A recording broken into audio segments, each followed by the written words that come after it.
যুদ্ধ শুরু হলো। আমার খোকা ঘরে বেরিয়ে রইল না। যাওয়ার সময় আমাকে জড়িয়ে ধরে বলল, মা আমি যুদ্ধে যাচ্ছি। আমি তো মূর্খ শুদ্ধ মানুষ, আমি তো যুদ্ধটা বুঝি না।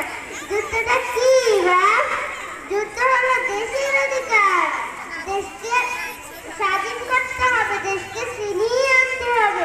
আমি খোকার কথা হন না। আমি বললাম, যা বাপ যা, তোর জন্য আমি আল্লাহর কাছে দোয়া করবো। কই যে আমার খোকা গেল, মুখে বেরিয়ে আইলো না। খোকা তুই কই গেলি বাপ? তুই ছাড়া আমার কেউ নাই। খোকা তুই কই গেলি বাপ? খোকা তুই কই গেলি বাপ? তুই ছাড়া আমার কেউ নাই। খোকা তুই ছাড়া আমার কেউ নাই। খোকা তুই ছাড়া আমার কেউ নাই। খোকা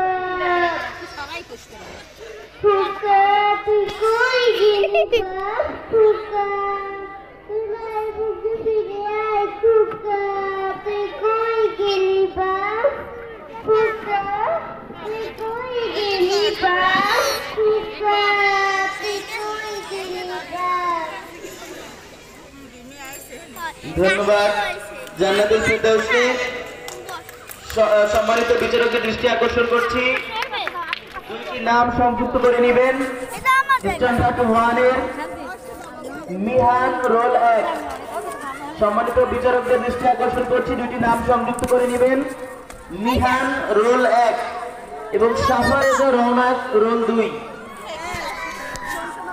সাফারেজা